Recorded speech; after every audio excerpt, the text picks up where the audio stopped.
टाका, काढून टाका.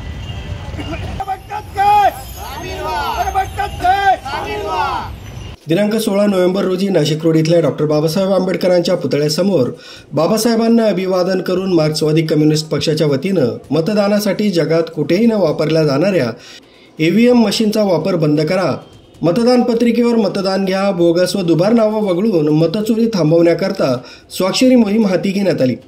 या मोहिमेच्या माध्यमातून हजारो नागरिकांच्या सह्या या घेण्यात आल्या.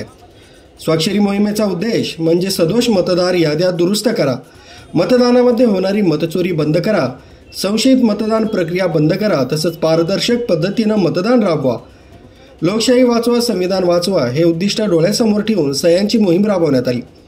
यावेळी मार्क्सवादी कम्युनिस्ट पक्षाचे कामगार नेते, जिल्हा सरचिटणीस हिरामन तिलोरे, कॉम्रेड राजेंद्र हेगडे, प्रल्हाद मिस्त्री, प्राध्यापक डॉक्टर मिलिंद वाघ, स्वरूप वाघ, अंकुश दिंदळे, विजय गांगुडे, शिवाजी फलके, पांडुरंग बिन्नर, सतीश शिंगाडे, काशीनाथ मसाळ, इब्राहिम शाह, राजेंद्र तेलोरे, दत्तात्रय फालके, संतोष धांडे, सखाराम साठे, रखमाजी नागरगोजे, एकनाथ साबळे, रामदास घारे, पंढरीनाथ वारुंगसे, सोमनाथ खैरनार, निलेश बोरसे, विनोद आहेर आदींसह नागरिकांनी मोठ्या संख्येने या स्वाक्षरी मोहिमेला आपला पाठिंबा दर्शवला.